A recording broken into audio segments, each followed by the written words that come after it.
नमस्कार, स्वागत है आप सभी का हमारे चैनल में। मैं पूजा आपके साथ। आप सब जुड़ चुके हैं पहरेदार भारत न्यूज के साथ। अगर डेरे को लेकर लगातार बातें की जाएं तो डेरे का जो विषय है वो बना हुआ है एक चर्चा का विषय। लगातार डेरे की गद्दी को लेकर अलग अलग प्रकार के जो क्यास है वो लगाए जा रहे हैं कि हनीप्रीत को लेकर जो गद्दी है वो दी जाएगी या उनकी कोई पारिवारिक है उनको लेकर जो गद्दी है वो उन्हें दी जाएगी। परंतु एक बार फिर से जो हनीप्रीत है वो एक चर्चा का विषय है वो बन चुकी है। हनीप्रीत को लेकर अब सूत्रों के हवाले से जानकारी मिली है कि हनीप्रीत को जो डेरे की गद्दी है वो सौंपी जाएगी। आखिर पूरा मामला क्या है उसकी भी जो जानकारी है वो हम आपको देंगे। परंतु एक बार फिर से बात की जाए अगर सूत्रों के हवाले से मिली जानकारी की तो पूरी तरह से हनीप्रीत को लेकर जो सुर्खियां हैं, अखबारों की सुर्खियों में भी लगातार ये देखने को मिल रहा है कि डेरे की गद्दी बस केवल और केवल अगर राम रहीम की शिष्या की बात की जाए तो कागजातों के दौरान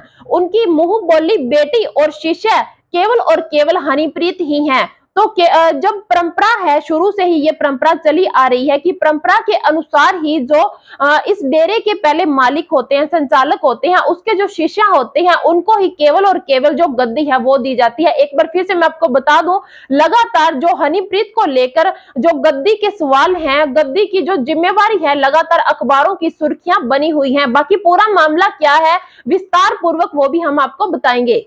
क्या हनीप्रीत ही होगी डेरा की अगली गद्दी नशीन?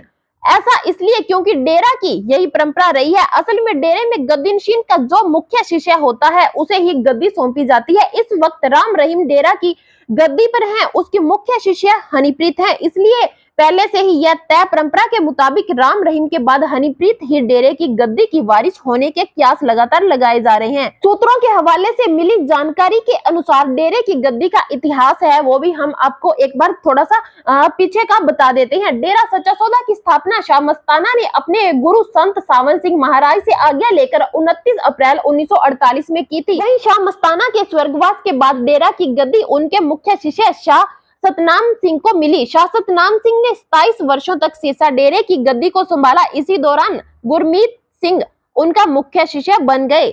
वहीं उन्होंने 23 सितंबर 1990 को डेरा सच्चा सौदा में औपचारिक समारोह में गुरमीत राम रहीम सिंह को अपना उत्तराधिकारी घोषित करके गद्दी को सौंप दिया। तब से लेकर अब तक राम रहीम ही गद्दी पर विराजमान है। वहीं सभी कागजातों में हनीप्रीत मुख्य शिष्य का जो मामला है वो भी आ रहा है। राम रहीम ने अब डेरे के सभी कागजातों में हनीप्रीत को ही अपना मुख्य शिष्य बना दिया है। वहीं हनीप्रीत राम रहीम की धर्म की बेटी है। उसने परिवार पहचान पत्र में भी बदलाव करवाया गया है जिसमें अब उसके परिवार के किसी सदस्य का कोई भी नाम नहीं है। राम रहीम फिलहाल हरियाणा के रोहतक की सुनारिया जेल में साध्वी यौन शोषण और पत्रकार रामचंद्र छत्रपति एवं रंजीत हत्याकांड के मामले में सजा काट रहा है। अगर फरवरी की पैरोल की बात की जाए तो पैरोल पर आए हुए राम रहीम ने अपने कागजातों में बदलाव भी करवाए थे। राम रहीम जब फरवरी 2022 में पहली बार पैरोल पर आया था तो अपने आधार कार्ड से लेकर परिवार पहचान पत्र में पिता और परिवार के नाम कटवा दिए थे।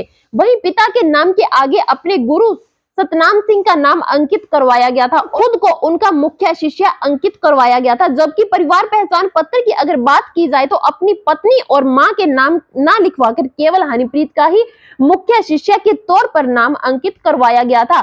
डेरा सच्चा सौदा सिरसा का प्रमुख वही बनता है जो कि मौजूदा गुरु का मुख्य शिष्य होता है। वहीं हनीप्रीत से अनबन के बाद लंदन चला गया था डेरा मुखी का सारा परिवार। राम रहीम का पूरा परिवार विदेश जाकर बस चुका है। राम रहीम की दोनों बेटियां अमरप्रीत व चरणप्रीत कौर और बेटा जसमीत परिवार समेत लंदन जाकर बस चुके हैं। डेरा प्रमुख की मां नसीब कौर और पत्नी हरजीत कौर इंडिया में ही मौके पर रह रही हैं, लेकिन कागजात में अब उनके कोई भी नामो निशान नहीं है।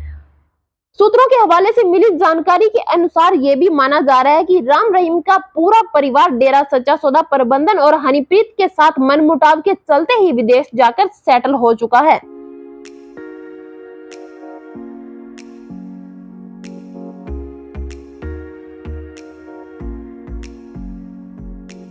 Hi, my name is Deepika Malik from Magnus Language School, Sirsa. So I am here to help you to get your desired band score in IELTS and PT. As from the last 1 year, we are helping students to get their desired band scores, to achieve their desired band score. And if you are one of them who is struggling to get their scores in IELTS or PT, you must join Magnus. Thank you. My name is Lapri Singh. I am a student of Magnus, and the teacher of this institute are very supportive and cooperative. And so anyone want to achieve their band score in IELTS or PT, they must join Magnus.